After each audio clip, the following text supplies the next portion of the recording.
Ladies and gentlemen, thank you for taking a minute after your event here.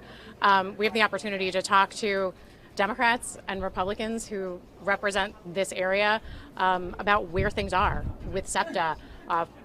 What can you tell us? I'm going to start with you. How close are you to a deal?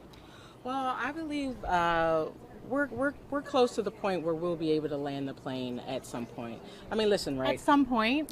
At some point in the near future.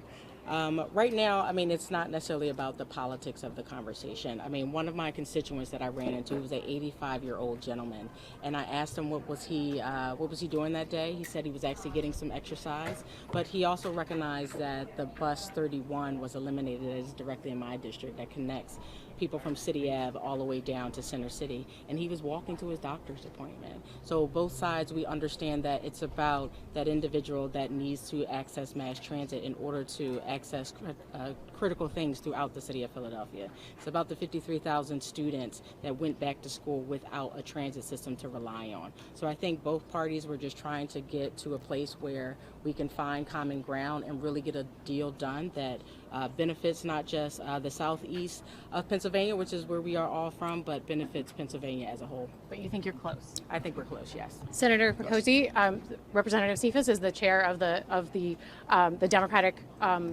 Philadelphia delegation. You serve in the Senate. I do. Do you think that you're close? I'm incredibly encouraged by things I'm hearing. Progress is being made. All the leaders are talking. Look what you have here today. Democrats, Republicans, House, Senate. The politics of this is in the past. We're fighting for the future of our city. And that's why I'm really excited to be here today, talking together. And I think everyone's moving closer and closer and closer. So we're going to keep at it. We're going to keep talking to my colleagues, House, Senate, Democrat, Republican, and keep moving the ball forward. Why isn't there a deal yet? I don't know every single detail of the inside negotiations, but I know that everyone involved wants to see the same outcome. We want to see our trains and buses moving again. It's about the people that we serve. Representative Fiedler, House, Senate, House. There's been some tension. You have a senator right here. Is the Senate moving fast enough? I think that we're getting closer to a deal. As a lawmaker, a mom of four, I count on the bus to get around, just like a lot of my neighbors. And so, as the chairwoman was saying, we hear from all of our constituents. It's also a reality for us. We recognize that we are facing a very dire situation right now. We have to do everything we can to get a deal done as quickly as possible. That's true for students. That's true for workers. That's true for moms and dads. Everybody's counting on us. And so, I am optimistic that we will get to a place where everybody can agree to a deal, and then we can all go there and do our job in Harrisburg. We are all ready at the drop of a dime to get back there, whether it's via a train or a car, however you get there. We are ready to finalize the deal, to fund our transit system, and then to move on to the next important set of work, because we can't get to that until we figure out how to sustainably fund transit in a long-term way. It has to be a sustainable way. We can't do Band-Aids and piecemeal. We have to make sure that this is a transit system everybody can rely on, like I said, so they can get to work, get to school, get to doctor's appointments. So I think we're getting there. Governor Shapiro this week said that he is open to using the Transit Trust Fund that I know you had suggested, Senator Picozzi. Are you open to voting for something that has that in that? I think we have to look at every option possible. I'm confident that our leadership is at the table with the governor talking about all of these possible solutions. And I think our constituents want us to get something done, a deal done that is respectful and has long-term funding. And so I think we're looking at all of those options. Representative White, you are a Republican in the State House. You also serve on the SEPTA board. SEPTA's general manager had raised some questions, raised some concerns about using that trust fund. That seems to have softened a little bit. How do you feel about using that trust fund? Are you comfortable with that? So I am actually the only legislator in the entire Commonwealth that has actually voted for all of the various options that have been put on the table to help fund SEPTA, whether it's temporarily to get us through for a couple of years, which is what the Senate has proposed, or if it's a long-term funding solution.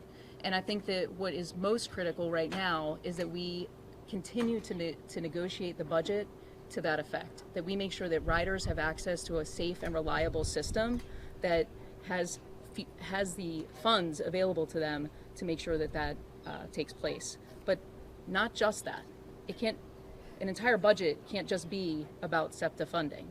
There is also major reforms that need to take place because I can't imagine that people are willing to support the idea that kids will be sent to a failing school. So we'll pay for a free ride on a bus to get them to a failing school. That's where some of the reforms need to take place, along with, as I spoke earlier, about unleashing Pennsylvania's energy. We need to help everyday taxpayers, but we also need to help the people who are hurting back home.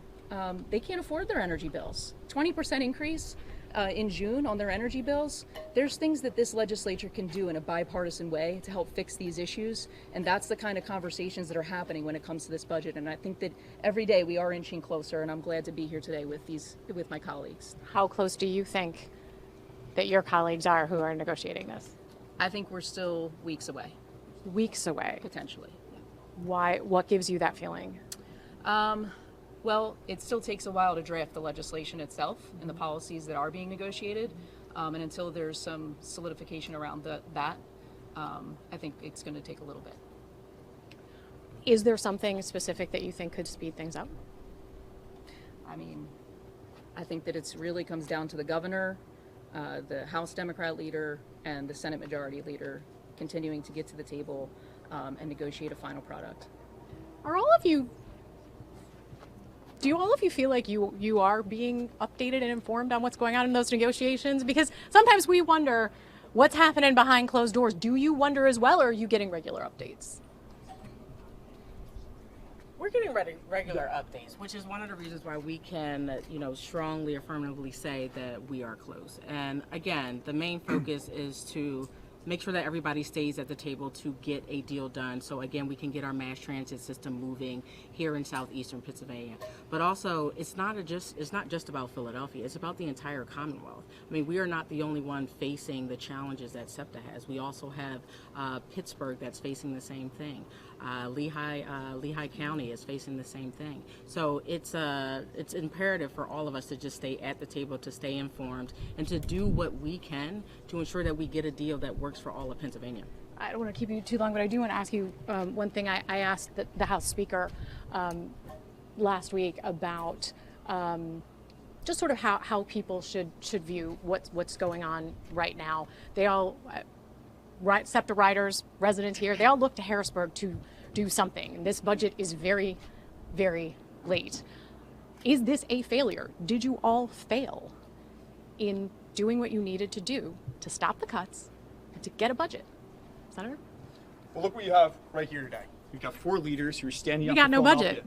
But we've been working tirelessly around the clock to get something done. The fight isn't over. We're going to keep fighting and keep fighting, all of us in the city, to get this done. Politics is difficult, but we're fighting very, very hard to deliver results for the people back home, and we are going to get it done. There's just one more thing. There's a lawsuit that is being filed against SEPTA to try to stop the cuts. Do you think that is something that could be useful, effective, or are you concerned it could do the opposite? I think right now everybody just needs to stay at the table to get the job done. Again, people are, wanting to focus on common sense solutions so they can rely on the bus to get to their medical appointments, to get to school. So I think that is where we need to fundamentally keep our focus so we can land this plane as soon as possible. Because again, it's not just us hurting in the city of Philadelphia, and it's also not just about SEPTA. It's our school districts that aren't receiving the funding that they need in order to operate their classrooms. It's our nonprofit organizations that are being impacted by this as well. So again, we want to firmly, stay focused on our leadership, staying at the table to land the plane, to get a deal done that benefits not just the city of Philadelphia, but all of the Commonwealth of Pennsylvania. Would you all vote for skill games, regulating skill games? I'm fine with it. It depends on what the actual proposal looks Understood. like, but Understood. that has not come over to us yet. In the House. Yes, Conceptually. again, all things are on the table. It is, a conversation that has been for some time during the budget process. But again, we have to see what a final proposal would look like before we could weigh in. The concept of skill games? We need to see a final proposal before we agree to anything. I don't have one in my pocket. Right. But we know the situation is urgent, so I think we are all full attention at whatever proposal is presented to try to get to a deal.